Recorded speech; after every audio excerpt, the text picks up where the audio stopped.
India's National Investigation Agency recently arrested a pro-Khalistan terrorist from Delhi airport 3 years after he was declared an absconder, and the Interpol issued a red corner notice against him. Terrorist Kulwinderjit Singh has been associated with outfits such as the Babbar Khalsa International and the Khalistan Liberation Force and was carrying a reward of ₹5 lakhs. The National Investigation Agency recently arrested a most wanted terrorist from Delhi airport 3 years after he was declared an absconder, and the Interpol issued a red corner notice against him. Kulwinder Singh alias Khanpuria, who has been associated with terrorist outfits such as the Babbar Khalsa International and the Khalistan Liberation Force, was carrying a reward of 5 lakhs. He was absconding since 2019 and was wanted in cases pertaining to terror activities, including a conspiracy to carry out targeted killings in Punjab. The terrorist was also involved in a bomb blast in Delhi's Connaught Place and grenade attacks in other states in the 90s. You know that earlier when we had the 1984, that Amritsar, at that time also the Golden Temple, all these people were coming from Pakistan.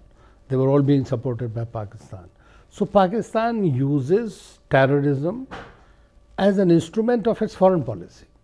Now, whether it is terrorism in Kashmir or fomenting these terrorists and extremist groups in Sikhs or others or disgruntled elements who have some kind of a grouse or a grudge against a community or a government or a people. So that they will continue to do. This is their game plan. We have to stunt and deflect and decimate that game plan. Recently, gangster turned terrorist Harvinder Singh Sandhu alias Rinda died in a hospital in Lahore, Pakistan. He was named in at least 10 terror cases in Punjab.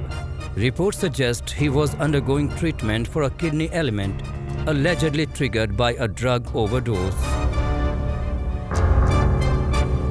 Pro Khalistan terrorist groups have infiltrated gurudwaras in Pakistan's Lahore under a new game plan in a bid to promote extremism in the Indian Sikh community against Hindus and the central government.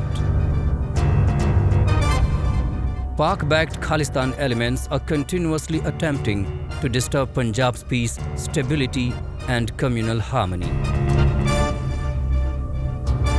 Pro Khalistan sympathizers believe that one day their time will come, and the ISI in Pakistani establishment are trying their best to make that happen. Islamabad's role in supporting the Khalistan movement is a direct consequence of 1971 breakup of Pakistan, when Bangladesh was formed out of East Pakistan with the help of the Indian Armed Forces. Following 1971 war, the only thing Pakistan wanted was revenge, and more specifically bleeding India with 1,000 cuts.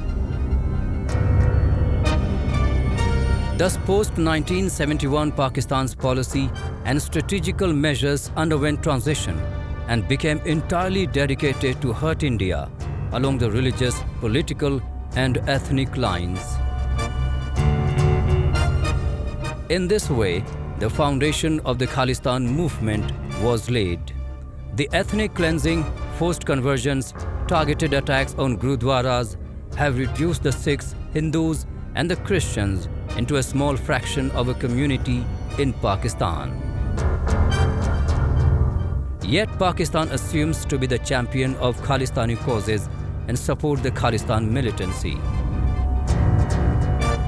Interestingly, Khalistani organizations are also asking for support from Pakistan, where Sikhs who are in the minority often face atrocities at the hands of the majority population. What is even more interesting is that when these organizations release the proposed map of Khalistan, they conveniently skip adding parts of Punjab that are in Pakistan, where many major shrines of the Sikh religion are located.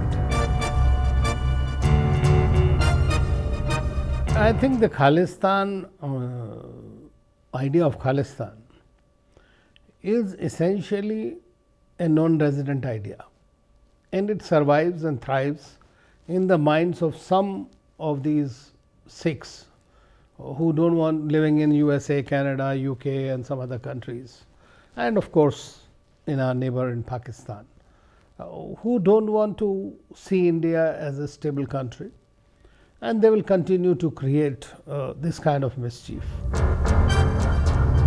The Khalistanis, by working for India's enemies, are committing a crime that goes against their gurus, who work to unite India and their own kith and kin. They have done enough damage to the legacy of their gurus. Pakistan, on the other hand, has been eliminating its Sikh population for decades through killings, rapes, abductions, and forced marriages of young women. Yet it is funding and fueling Khalistani terrorism and separatist movement globally to achieve its sinister plans to break up India.